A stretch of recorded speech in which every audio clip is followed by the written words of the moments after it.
Olá! Antes da gente começar essa série de 3 teleaulas sobre dureza, eu queria dizer que durante essas teleaulas eu vou apresentar o trabalho de um profissional acostumado a fazer esse tipo de ensaio. E eu estava aqui pesquisando para ver de onde vem essa história de avaliar a dureza dos materiais. Olha só que interessante.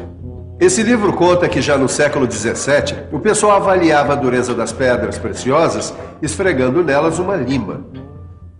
Mas nem só de pedra preciosa vive o profissional da indústria. Por isso, no século seguinte, apareceu um jeito de determinar a dureza do aço.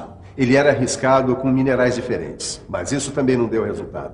Em 1822, surgiu então o primeiro método padronizado de ensaio de dureza. Ele foi criado por Mohs e acabou dando origem à escala de dureza Mohs. Ela é formada por 10 minérios padrões organizados em uma escala crescente do grau 1 ao 10. Isso é feito de acordo com sua capacidade de riscar e ser riscado. No entanto, ela não é boa para os metais, porque a maioria deles apresenta durezas Mohs entre 4 e 8. E assim, pequenas diferenças de dureza não são apontadas por esse método.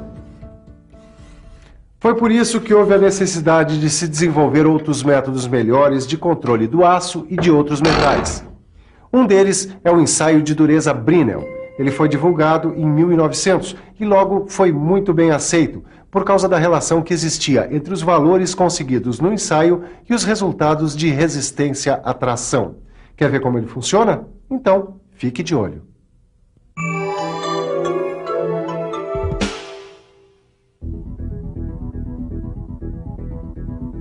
Veja que no ensaio de dureza Brinell, uma pequena esfera de aço de diâmetro D maiúsculo é comprimida por uma carga F contra uma superfície plana polida e limpa de um certo metal durante um determinado tempo T.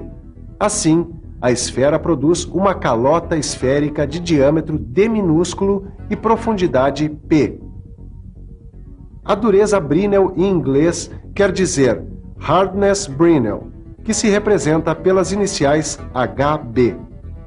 Em linguagem matemática, a dureza Brinell expressa dessa forma a relação entre a carga aplicada e a área da calota esférica impressa no material ensaiado.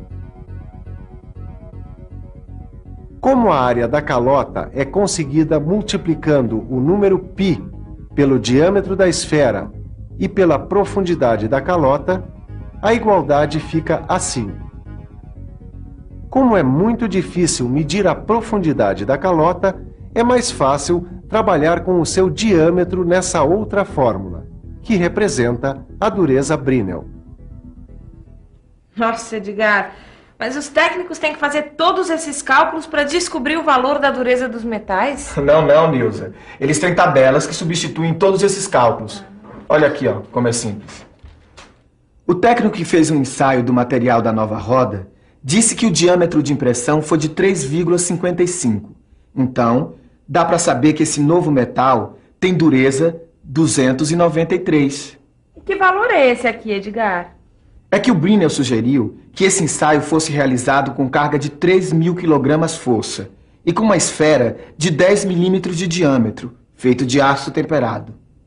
Mas nem sempre no ensaio de dureza Brinell é preciso aplicar 3.000 kg-força. É possível usar cargas menores e usar esferas de diâmetros diferentes, se nós respeitarmos as condições de ensaio. A carga vai ser determinada de um jeito que o diâmetro de impressão da calota tem de ficar entre 1/4 e a metade do diâmetro da esfera do penetrador. Agora, para isso você tem que manter constante a relação entre a carga e o diâmetro ao quadrado da esfera do penetrador. Isso é igual a uma constante chamada de fator de carga. No seu livro você encontra um quadro com os principais fatores de carga utilizados, suas respectivas faixas de dureza e indicações. Já o diâmetro da esfera vai depender da espessura do corpo de prova. A espessura mínima é indicada em normas técnicas de método de ensaio. No nosso caso, a norma brasileira estabelece que a espessura mínima do material ensaiado deve ser 17 vezes a profundidade da calota.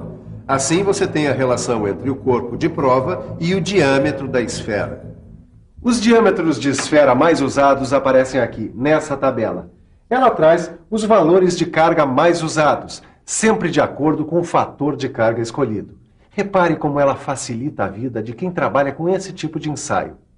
Hoje mesmo eu recebi um lote de chapas de aço carbono como essa aqui. Só que antes de começar a fazer as peças para o meu cliente, eu vou encomendar um ensaio de dureza, para saber se está tudo de acordo com o desenho. A única coisa que eu vou poder dizer para o técnico é que essa chapa tem 4 milímetros de espessura e dureza Brinell de aproximadamente 180 HB.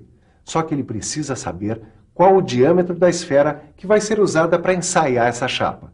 Quer saber como ele vai descobrir isso? Preste atenção e fique por dentro.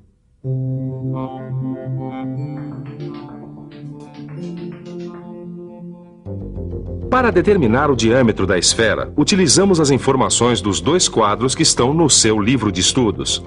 O técnico vai isolar o P da fórmula de dureza Brinell e montar a seguinte equação para a esfera de 10 milímetros.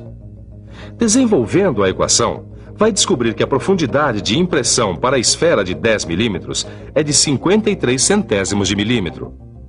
Agora, como a espessura do material ensaiado deve ser pelo menos 17 vezes maior do que a profundidade da calota, o técnico vai descobrir que a chapa tem de ter pelo menos 9 milímetros e 1 centésimo de milímetro.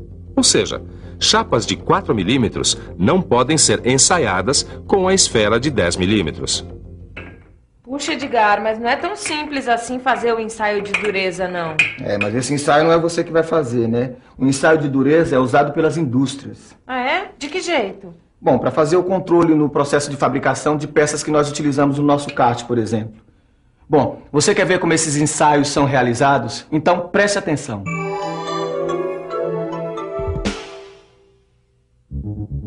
O primeiro passo do ensaio é a preparação da superfície do corpo de prova. Ela tem que estar plana e bem acabada. Então, selecionamos o penetrador e a carga de ensaio.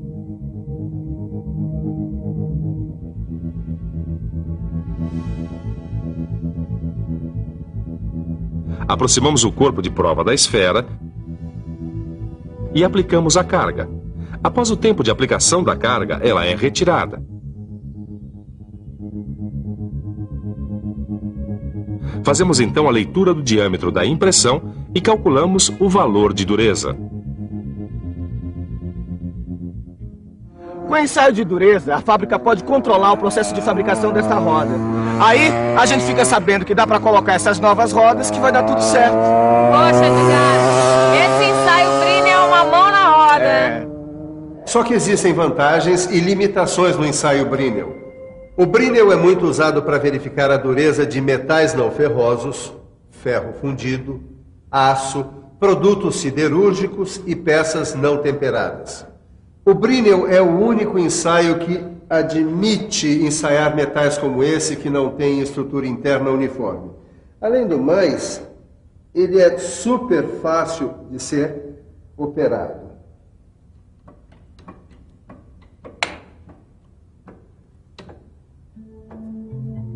Uma das dificuldades é que o seu uso é um pouco limitado por causa desta esfera de aço temperado. Com elas, só dá para medir a dureza até 500 HB, senão estraga a esfera. E não é só isso. A recuperação elástica provoca muitos erros, já que o diâmetro da calota diminui com a retirada da carga. Quanto mais duro for o material ensaiado, maior vai ser esse erro. Isso sem falar que o ensaio não deve ser feito em superfícies cilíndricas com raio de curvatura menor que 5 vezes o diâmetro da esfera usada. Senão, ocorre um escoamento lateral do material e a dureza medida vai ser menor do que a verdadeira. Em alguns materiais podem acontecer deformações no contorno da impressão, provocando erros de leitura. Essa aqui é uma impressão normal. E nessas outras duas aqui, há uma deformação na calota, comprometendo a medição. Como você viu, o ensaio de dureza Brinell é muito importante e pede muita atenção de quem trabalha com ele. Por isso, nada melhor do que dar uma boa revisada.